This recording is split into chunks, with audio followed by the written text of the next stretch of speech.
बीजक ज्ञान 34।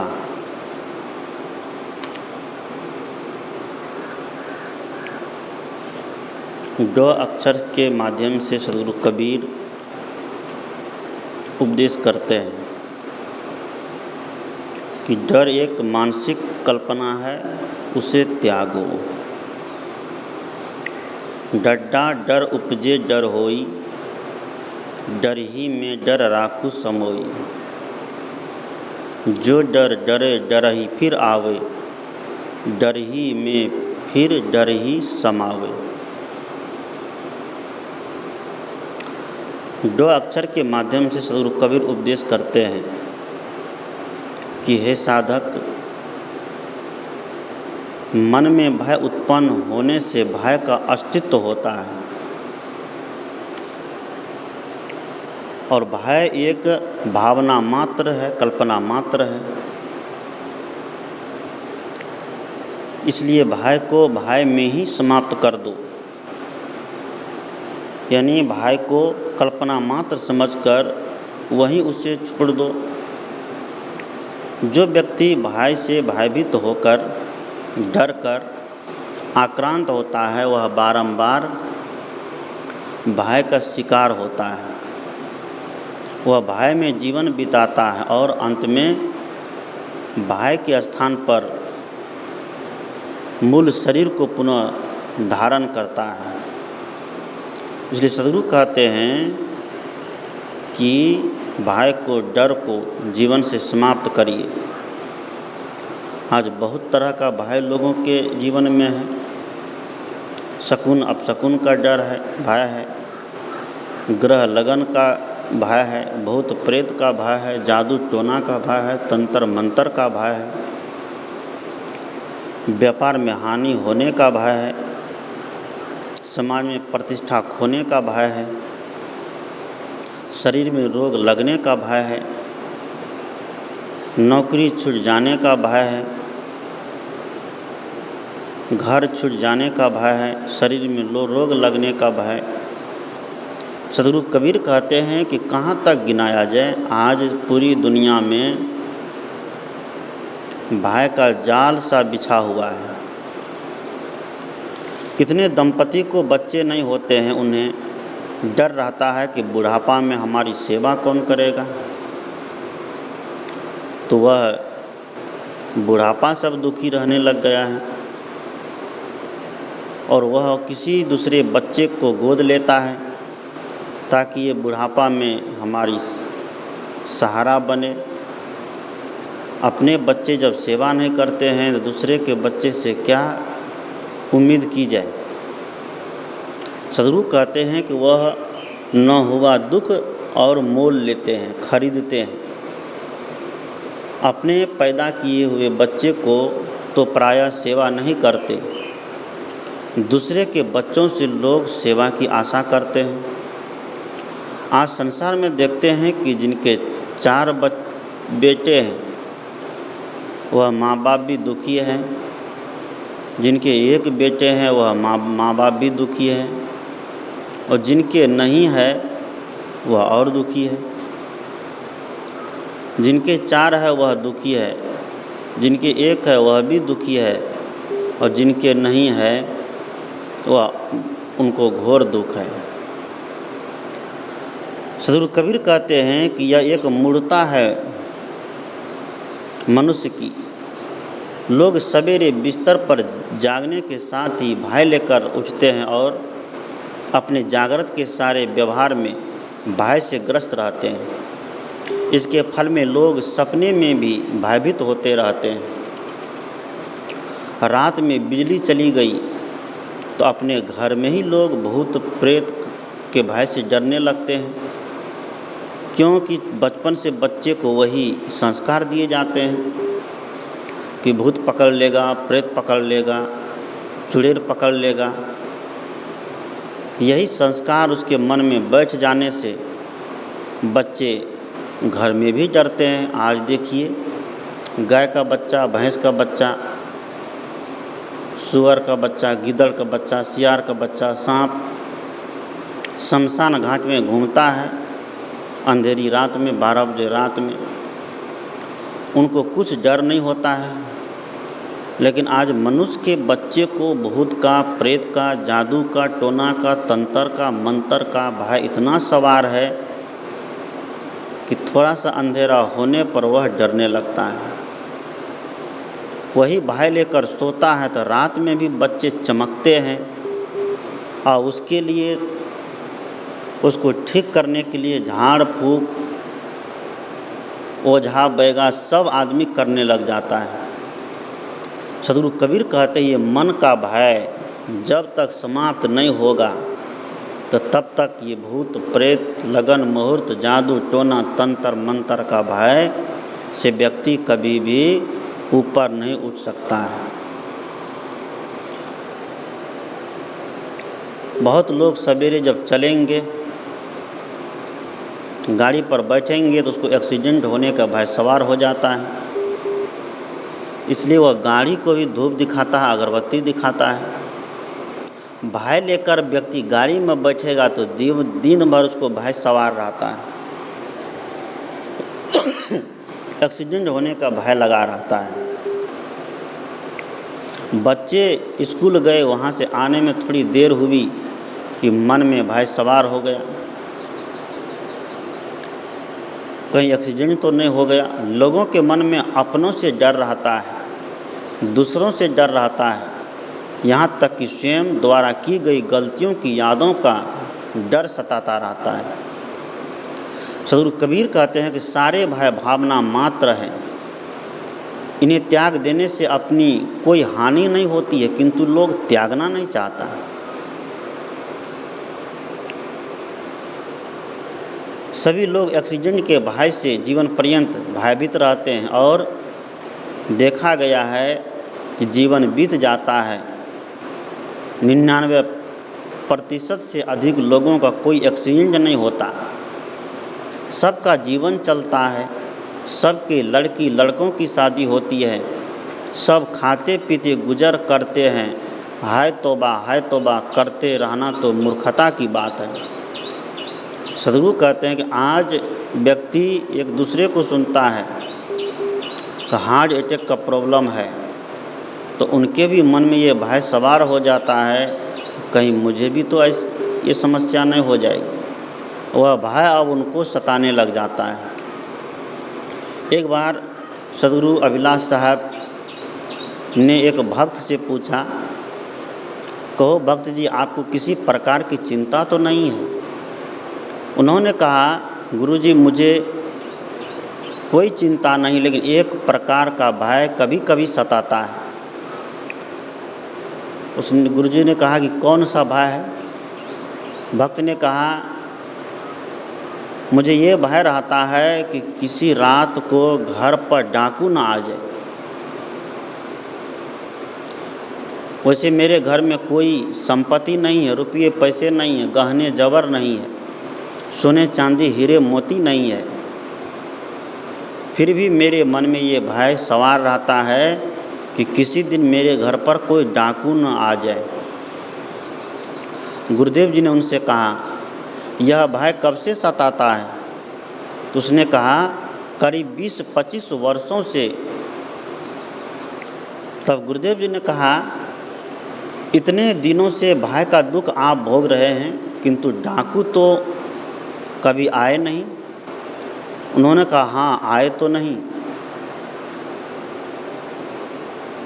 तो गुरुदेव जी ने कहा, फिर आप भय छोड़ दीजिए, हो सकता है पूरा जीवन बीत जाए और आपके घर पर कभी डाकू नहीं आएगा, और जब डाकू आएगा तो घंटों मिनटों में गठरी मुठरी रुपये पैसे, सोने चांदी हीरे मोती जो होंगे लेकर चल देंगे, वह चला जाएगा। उसी समय तक जितना दुखी होना हो लेना। जब 25 साल 20 साल हो गए अभी तक डाकू नहीं आए, तो मैं कहता हूँ आगे भी तुम्हारे घर में कभी डाकू चोर नहीं आएगा। आप भय को छोड़ दो।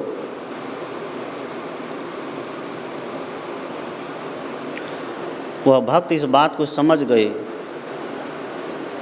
उन्होंने भविष्य में कभी भी ऐसा भय नहीं किया, इसके बाद वे 20 वर्ष तक जी करके मृत्यु को प्राप्त हुए, लेकिन उसके घर पर कभी डाकू नहीं आए। सदगुरु कबीर कहते हैं कि आज इस तरह के बहुतों लोग दुनिया में हैं जो भविष्य की चिंता उसको इतनी लगी है कि भविष्य में क्या हो जाएगा। वर्तमान जिस व्यक्ति का सही है, वर्तमान जिस व्यक्ति का अच्छा है, वह व्यक्ति को भविष्य में कुछ भी नहीं हो सकता है। इसलिए सदगुरु कहते हैं कि मनुष्य को चाहिए कि संभावित कल्पित अप्रिय घटनाओं का भय छोड़ दे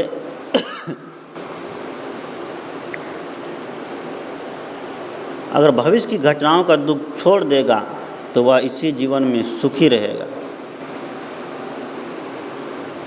जब कोई अप्रिय घटना घटेगी तभी उसे झेल लिया जाएगा, और जो जीवन में घटने वाली घटना होगी उसे कोई रोक नहीं सकता है। इसके लिए पहले से व्यक्ति इतना परेशान रहता है, इतना भय से भयभीत रहता है। सदगुरु कहते हैं अज्ञान का फल है। जब कोई समस्या आती है तो उसमें से ही समाधान का सूत्र निकल आता है। समस्या के अंदर ही समाधान रहता है, लेकिन समाधान निकालने का तरीका मालूम हो तो, जैसे दूध के अंदर घी है, तिल के अंदर तेल है, लकड़ी के अंदर आग है, लेकिन जब तक दूध को मथा नहीं जाए, तिल को पेड़ा नहीं जाए, लकड़ी को रगड़ा नहीं जाए, तो तब तक उसमें से लकड़ी से आग, तिल से तेल और दूध से घी नहीं निकल सकता। सदगुरु कहते हैं ठीक उसी तरह हमारे यहाँ हमारे जीवन में जितनी बड़ी समस्या आती है तो उतना बड़ा समाधान उस समस्या के अंदर छुपा रहता है। व्यापार या नौकरी छूटने पर तथा खेत डूब जाने पर जीवन निर्वाह का भय लगा रहता है। छोटी सी जिंदगी इस मिट्टी के पिंड को निभाने के लिए इतना भय क्यों? वस्तुतः स्वरूप का ज्ञान न होने से शरीर को सत मान लिया जाता है और उसके नाम रूप में आसक्ति हो जाती है। जहाँ व्यक्ति की आसक्ति होती है वहाँ से भय प्रारंभ हो जाता है। सदगुरु कबीर कहते हैं यही सारे भय का मूल कारण है। इसलिए अज्ञान के निवृत्त होने पर भय के लिए कोई स्थान नहीं रह जाता। सबसे ज़्यादा डर मरने का होता है, जो होना ही है। मौत से आज तक न कोई बचा है, न कोई बचाने वाली औषधि है। जो लोग कहते हैं कि अमृत पी लेने पर आदमी अमर हो जाता है, ऐसा पदार्थ, ऐसा तत्व, ऐसा लिक्विड संसार में आज तक नहीं बना है कि जिसको पी लेने पर व्यक्ति स्वशरीर अमर हो जाएगा। वह अमृत या ज्ञान अमृत है।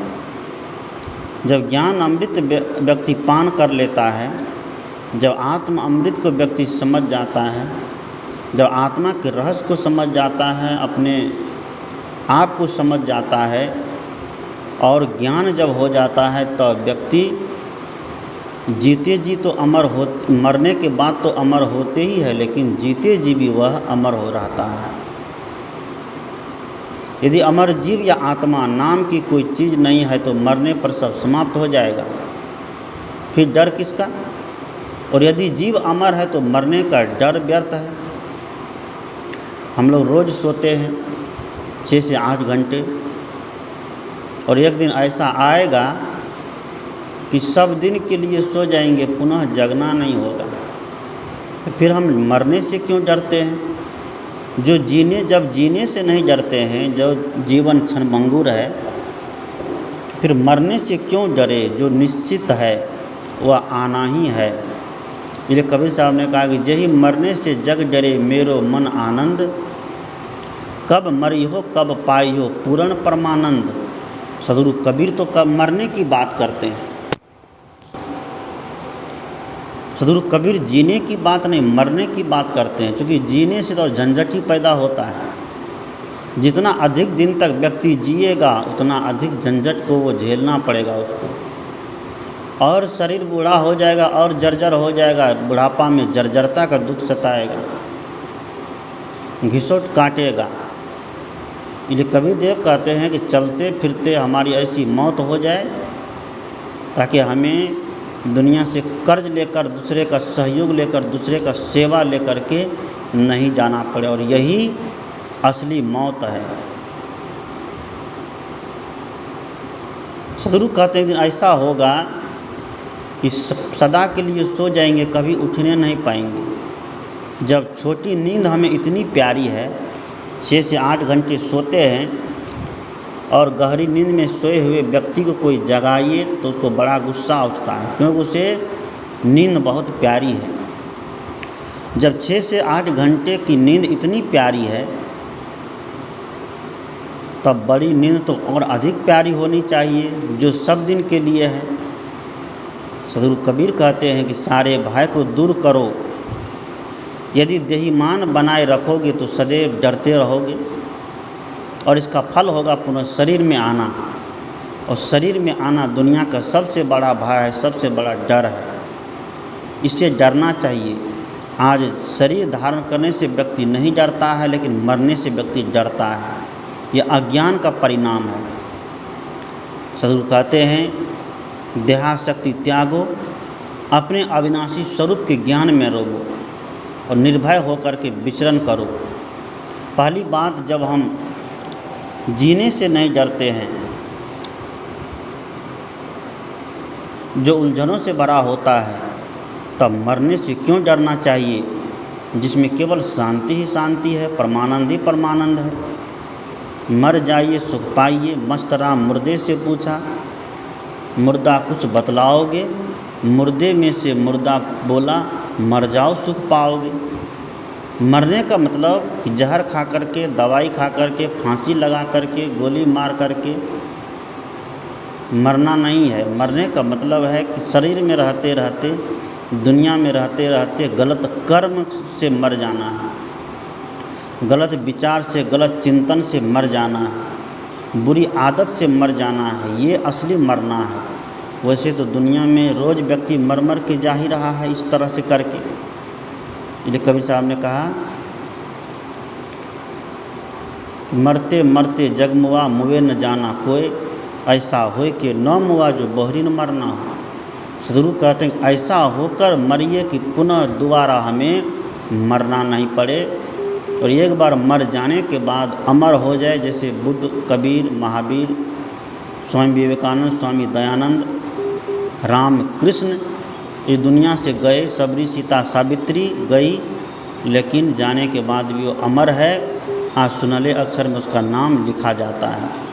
सदगुरु कबीर इस 2 अक्षर के माध्यम से पूरे मानव समाज को उपदेश करते हैं कि डड्डा डर उपजे डर होई, डर ही में डर राखु समोई, जो डर डरे डर ही फिर आवे, डर ही में फिर डर ही समावे। दुनिया में किसी तरह का भय व्यक्ति के मन में नहीं होना चाहिए। जब गाय भैंस का बछड़ा भूत प्रेत डायन ओझा तंत्र मंत्र से नहीं डरता है, तो मनुष्य तो धरती तल का सर्वोच्च प्राणी है, बुद्धिजीवी प्राणी है, विवेकशील प्राणी है। इसको भी डरने की कोई आवश्यकता नहीं है। और व्यापार छूट जाए, प्रिय बिछड़ जाए, बुढ़ापे में सेवा कौन करे, इस सारे भय को मन से निकाल देना चाहिए और वर्तमान के जीवन को सुंदर, सुखी, अविचल शांति में बनाना चाहिए, जिससे हमारे जीवन का उद्धार होगा। बोलिए सद्गुरु देव की जय।